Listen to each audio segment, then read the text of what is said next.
Hi,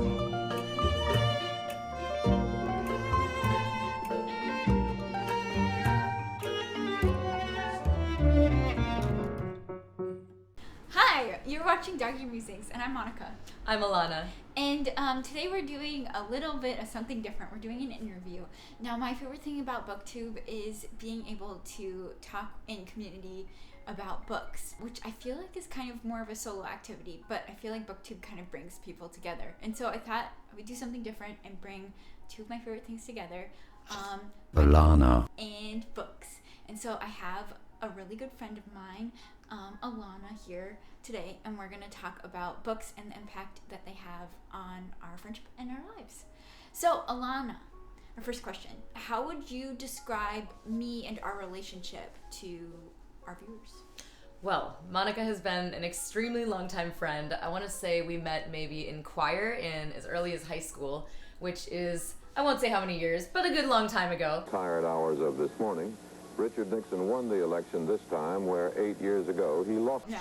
And we've been close ever since. We share a lot of interests. We share kind of a similar background in terms of our families and things like that. We come from the same area. And she's been around with me through thick and thin, even when we haven't been in the same location. Always a super supportive friend, always there to talk it out and provide wonderful, pragmatic, and serious, sometimes not so serious advice. Stuff that I need to hear a different perspective, and I really appreciate you as a flavor in my world of flavor and friends. So yeah, it's a little short and sweet about Monica. Cool. So what would you say your favorite book is? My favorite book, might not like the subject matter too much, but is called H for Hawk. I had always grown up reading a lot of the Beatrix Potter stories, being just infatuated with like scenes of the English countryside and little woodland creatures. So when I heard about this book that kind of combined two of my favorite things, nature as a really avid dinosaur and then subsequently raptor, birds of prey enjoyer, I thought this would be a great read to kind of combine some of those interests, and I was absolutely right.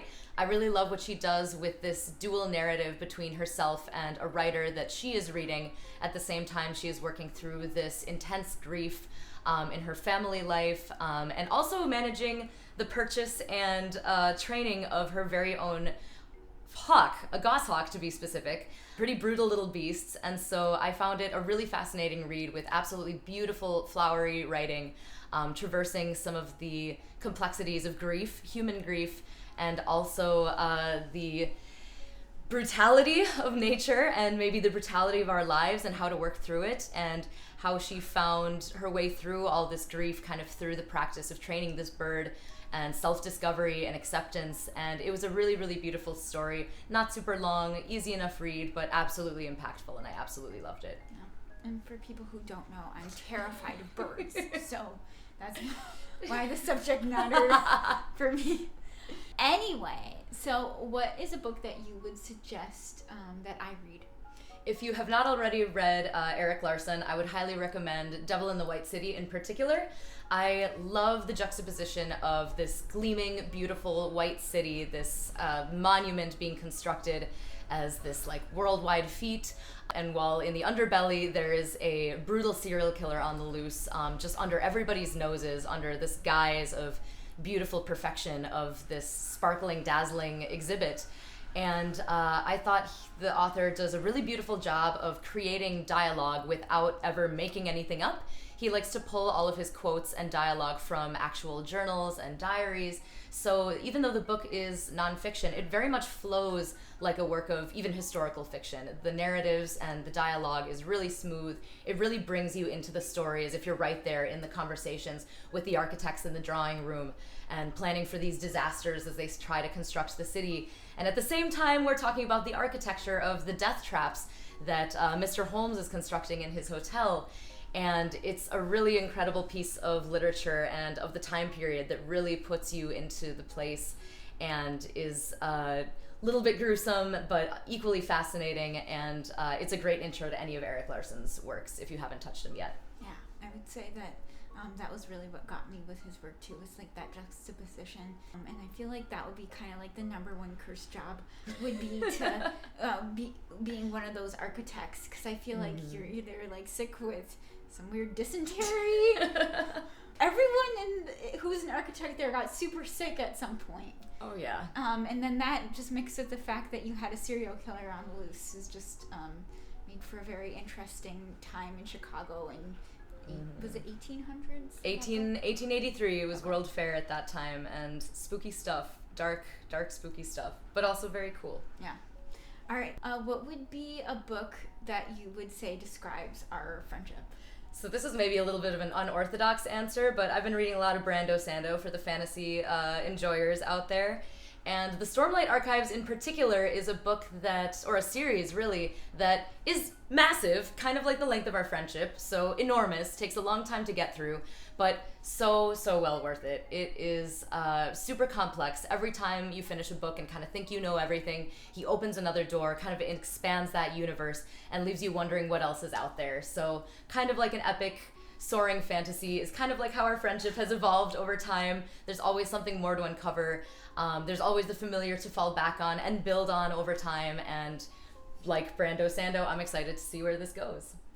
Okay. I would say our friendship is an epic fantasy. Are there dragons in it, though? There are not dragons. It's unfortunate. Lots of crabs and crab-like creatures. This body plan may also be what peak performance looks like. I can get with some crabs. Heck yeah. Nice. Okay.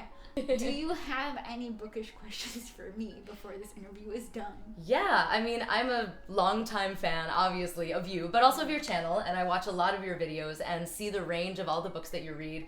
And so I'd like to know what's kind of your fallback when you feel like you need a comfort read, something to pull you back into your own sphere again and settle down with something.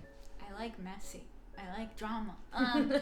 I think anything by Alanna, anything by her that's like talking about the gossip and the drama and kind of talking about those complex female friendships, which, to clarify for the viewers, I don't feel like any of those friendships in that book represents our friendship, because those friendships were messy, intense. But I will say that like something that explores that complexity of feelings and emotion and just humanity while getting into the mess and chisme of it all is what I love about Ferrante. So like for lit fic, I'll go for something like that, but I also really just love I love a good thriller too. If I'm really like feeling like I'm in a slump and I need something that I can go through fast, I will get with a thriller too. So I guess any story that gives me drama that is not my own drama is my favorite kind of book. So I guess here is where you all learn that I'm messy too. That tracks. The chisme is endlessly flowing with us. All right, so this has been your time hanging out with us on the channel for this week. I'm Monica. You've been watching Dog-Eared Musings. Happy reading. Bye. Bye.